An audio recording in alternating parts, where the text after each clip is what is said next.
नमस्कार विद्यार्थी मित्रांनो, स्वागत आहे तुमचं PS धनुर्धारी या यूट्यूब चॅनलवर।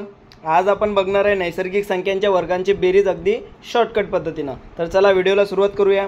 विद्यार्थी मित्रांनो, जेव्हा तुम्हाला अशा स्वरूपाचं गणित विचारलं तर ते शॉर्टकट पद्धतीने कसं सोडवायचं चला बघूया। बघा काय विचारलेलं आहे, 1 ते 12 मध्ये येणाऱ्या सर्व संख्यांच्या वर्गांची बेरीज आता कशी करायची। तर बघा इथं शेवटचा अंक बघायचा, किती आहे 12।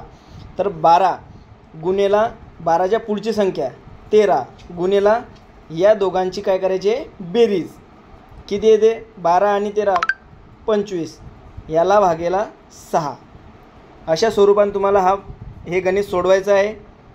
तर बघा भाग तोडायचा इथं, 6 1 6 6 दुने 12 13 दुनी 26, आता 26 गुणेला 25 बरोबर तुमचं उत्तर येते 650।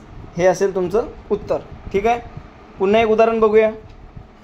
बघा यामध्ये विचारलेलं आहे 1 ते 15 पर्यंत सर्व संख्यांच्या वर्गांची बेरीज। तर काय करायचं, शेवटचा अंक बघायचा, काय शेवटची संख्या किती आहे 15 गुणेला पुढची संख्या 16, या दोघांची बेरीज किती येते 31 आणि याला भागेला 6। अशा स्वरूपाच्या गणितामध्ये 6 हा कॉमन अंक असेल विद्यार्थी मित्रांनो, हे लक्षात ठेवायचं आहे तुम्हाला। ठीक आहे, तर चला भाग तोडायचा आहे। 3 दुने 6 3 5 15 बे 1 बे बे 8 16, नंतर या दोघांचा गुणाकार 5 8 40 आणि या 40ने या 31ला गुणायचं, याचं उत्तर येईल 1240। समजलं। पुन्हा एक उदाहरण बघूया।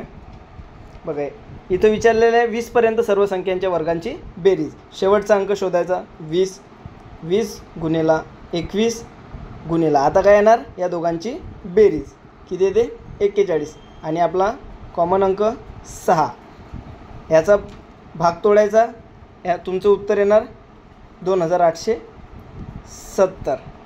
ठीक आहे, नंतर बघूया 1 ते 25 पर्यंत सर्व संख्यांच्या वर्गांची बेरीज।